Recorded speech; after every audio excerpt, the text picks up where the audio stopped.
কলকাতার গার্ডেন রিচে একেবারে ভেঙে পড়লো পাঁচতলা একটি বাড়ির চারতলা, একেবারে ধূলিসাৎ। পাশাপাশি থাকা বিভিন্ন বাড়িতে সেই বাড়িটি ভেঙে পড়ায় এখনো পর্যন্ত মৃতের সংখ্যা দাঁড়িয়েছে 5 জন। সেখান থেকে দাঁড়িয়ে রাজ্যের মুখ্যমন্ত্রী মাথায় এক প্রকার ফেটি বেঁধে, আপনারা জানেন যে মুখ্যমন্ত্রী মমতা বন্দ্যোপাধ্যায়ের কপালে চোট লেগেছিল, সেই চোটের কারণে তার মাথায় ব্যান্ডেজ, আর সেই ব্যান্ডেজ নিয়েই একেবারে অন দ্য স্পট পৌঁছে গিয়ে একটি ভাষণ দিলেন। কি সেই ভাষণ? আপনাদের প্রত্যেককে জানাই জাতীয়তাবাদী শুভেচ্ছা। আপনারা দেখছেন নিউজ 10 বাংলা, আমি রয়েছি ইনামুল ভূঁইয়া। কি সেই ভাষণ? সেই ভাষণটি আগে শুনুন দর্শক। অফিসিয়াল পারমিশন পেয়েছে কিনা সেটার ওপরও নির্ভর করে। আমি মেয়রকে জিজ্ঞেস করছিলাম যেটা অফিসিয়াল পারমিশন দিয়েছে কিনা, ও বললো না। এগুলো সমস্তই বেআইনি কিছু কিছু হয়। আপনারা জানেন এগুলো খুব কনজেস্টেড এরিয়া, আর এটা আজকে তৈরি হয়েছে তা নয়। এরিয়াগুলো বছরের পর বছর ধরে, শ বছর ধরে তৈরি হয়েছে। তবে কিছু বাড়ি তৈরি করে যারা প্রমোটাররা, একাংশ, সবাই নয়, তারা তৈরি করার আগে নিশ্চয়ই ভাববেন তার আশেপাশে যে গরিব মানুষগুলো আছে তাদের যাতে কোনো ক্ষতি না হয়। এবং একটা বাড়ি তৈরি করতে গেলে শুধু আমি একটা 6তলা বাড়ি তৈরি করে দিলাম, এটা আমার কাজ নয়। বাড়িটা যাতে মজবুত হয় এবং আইনত সেটা স্বীকৃতি কিনা, অফিসিয়াল পারমিশন পেয়েছে কিনা, সেটার ওপরও নির্ভর করে। আমি মেয়রকে জিজ্ঞেস করছিলাম যেটা অফিসিয়াল পারমিশন দিয়েছে কিনা, ও বললো না। এগুলো সমস্তই বেআইনি কিছু কিছু হয়। আমি শোকসন্তপ্ত পরিবারের কাছে দুঃখ প্রকাশ করছি এই ধরনের ঘটনা ঘটার জন্য। ইললিগাল যে কাজগুলো কেউ যদি করে থাকে তার বিরুদ্ধে অফিসিয়াল অ্যাকশন নেওয়ার জন্য আমি প্রশাসনের কাছে অনুরোধ করব। আর যে পরিবারগুলো আজকে অসহায় হয়ে গেছে তাদের পাশে তো সরকার দাঁড়াবে, এবং ডিজাস্টারে সরকার অলওয়েজ হেল্প করতে পারে, অফিসাররা করে দেবেন। এবং যাদের বাড়িঘরগুলোও ভেঙেছে গরিব লোক, তাদের বাড়িঘরগুলো অফিসারদের আমি বলবো দেখে নিতে। কমিশনার আছে, কমিশনার এটা দেখে নেবেন। এতক্ষণ ধরে শুনলেন যে রাজ্যের মুখ্যমন্ত্রী মমতা বন্দ্যোপাধ্যায় তিনি মাথায় ব্যান্ডেজ বেঁধে পৌঁছে গিয়েছেন, এবং সেখানে দাঁড়িয়ে তিনি বলছেন যে অনেকদিন থেকে আসছে এই যে বাড়ি, এগুলি সব অবৈধ বাড়ি। কিন্তু যদি অবৈধ হবে সেটার 5 তলা কেন উঠবে? 5টা তলা তৈরি হওয়ার পর যখন ভেঙে পড়বে তবেই তাকে কি অবৈধ বলা হবে? যেই বাড়িটি তৈরি হয়েছে এটা নাকি বলা হচ্ছে যে যেই জায়গাতে তৈরি হয়েছে সেখানটাই নাকি আগে পুকুর ছিল, সেই পুকুর মজিয়ে একেবারে ভরাট করে, বিভিন্নভাবে ভরাট করার পর বাড়িটি কিন্তু তৈরি হয়। কলকাতার মেয়র ফিরহাদ হাকিম তিনি বলছেন যে সিপিআইএম এর আমল থেকে প্রমোটারদের রাজ চলছে ওই এলাকায়, অর্থাৎ গার্ডেন রিচে প্রমোটারদের রাজ চলছে। কিন্তু আপনাদের সরকার তো 15 বছর আছে, সেখান থেকে দাঁড়িয়ে প্রমোটার রাজ আপনারা ধূলিসাৎ করতে পারেননি। ফিরহাদ হাকিম, কলকাতার মেয়র ফিরহাদ হাকিম কি বলছেন এটা আগে শুনুন একবার। না, এটা লিগাল বাড়ি না, ইললিগাল বাড়ি হচ্ছিল, এবং সেই অনুযায়ী আইন অনুযায়ী যা যা ব্যবস্থা নেওয়া সেটা আমরা নেব।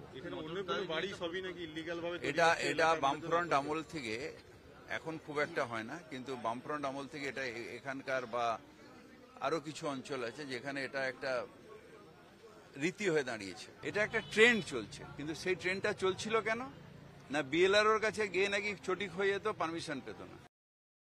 দর্শক শুনলেন যে ফিরহাদ হাকিম তিনি বলছেন যে অবৈধভাবে করা হয়েছে, কলকাতার মেয়র বা আমরা সরকারিভাবে কোনো পারমিশন দিইনি, অথচ তৈরি হয়ে গেছে।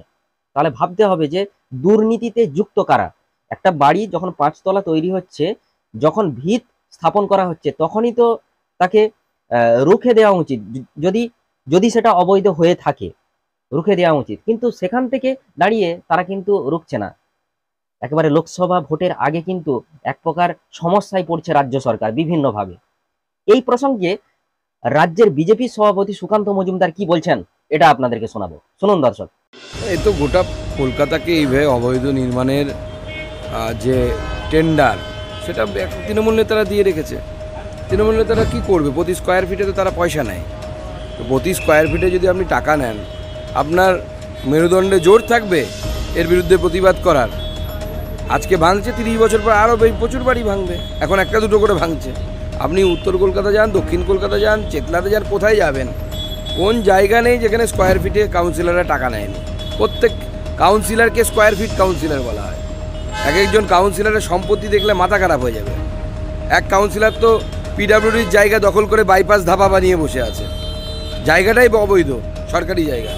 এই তো কাউন্সিলর তৃণমূল কংগ্রেসের।